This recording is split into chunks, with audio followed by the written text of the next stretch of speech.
It's Ashleigh from Sweet Dreams Bake Shop, and today we're going to be making pumpkin and strawberry pie or cherry pie cookies. I always like to have all of my colors pre-mixed and ready to go because then that way I can switch back and forth between what I am doing.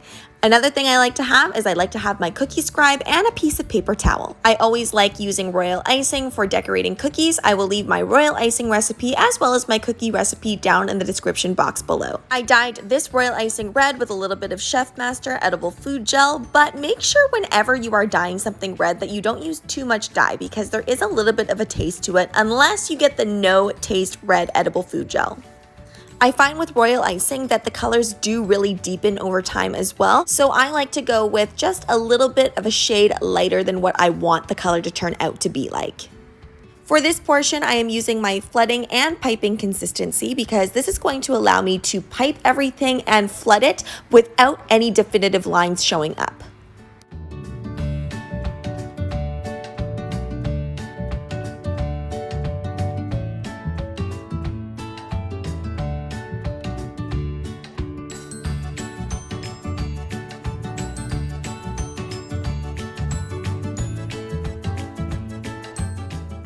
Moving along to my pumpkin pie. Now the reason that my orange is really light is because I was actually planning on airbrushing this afterwards, but once I had dehydrated this and let it rest, I actually was really happy with the color, so I left it as is.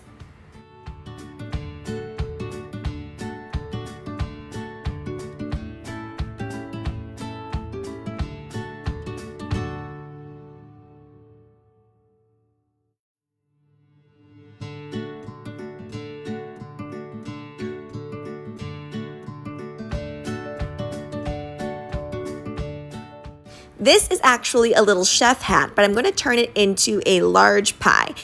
I round out this bottom portion here, but I actually end up making it nice and straight later on.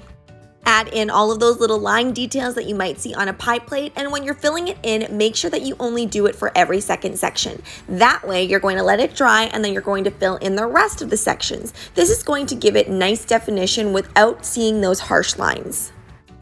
Fill in the top with a nice light brown. Now let's say you wanted to make this a cherry pie or a blueberry pie, I would then do it that color instead.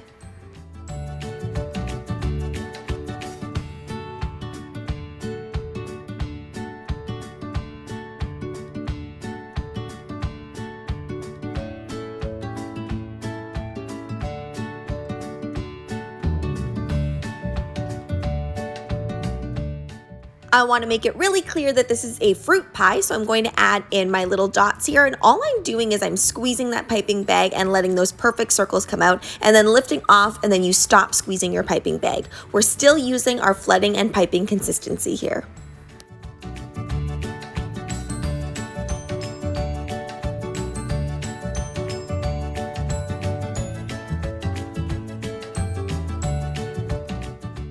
Fill in those little sections.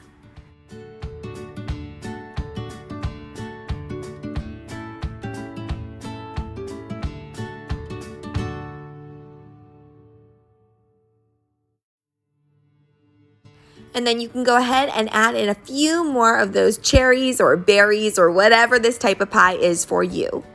The clusters of fruit make it look just a little bit more realistic.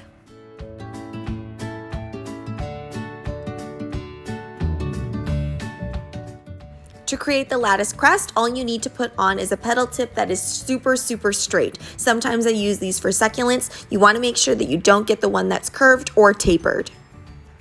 This consistency here is not my flooding and piping consistency. This is only piping consistency. You need it to be fairly thick so that things don't run into each other.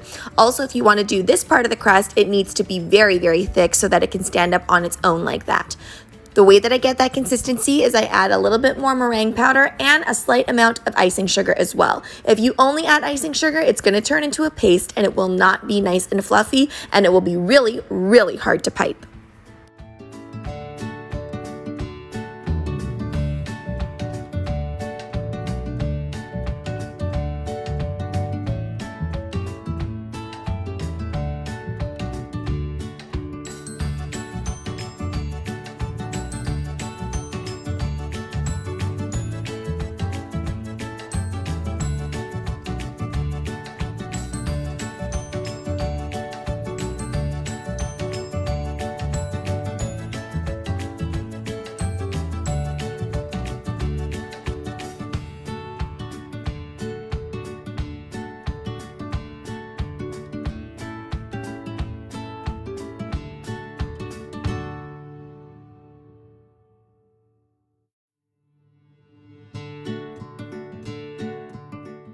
Before adding on this little dollop of whipped cream, I really should have done the airbrushing first and then added on this dollop.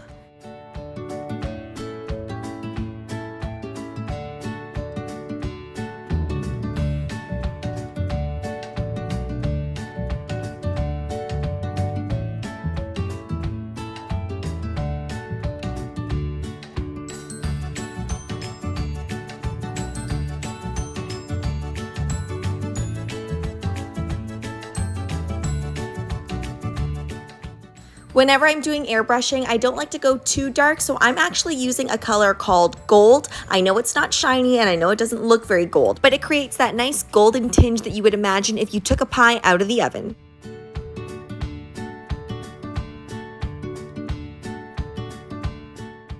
Again, I highly recommend it that if you are going to be doing splatter painting with some luster dust and vodka, that you do it before you do any of those other parts.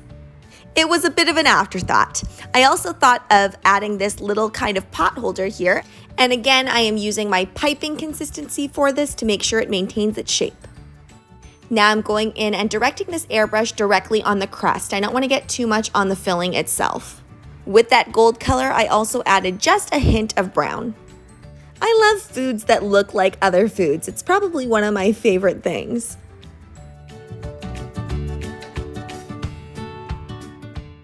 Now let's get into the pricing of these cookies. As you know, our custom order prices are always going to be a little bit more expensive. I came up with this price with the fact that there's multiple colors and there's also some airbrushing required. My stock prices are a lot cheaper because that's really based on what I think the public would want to pay for these things. This is always a little bit tricky because you don't know what's going to be popular.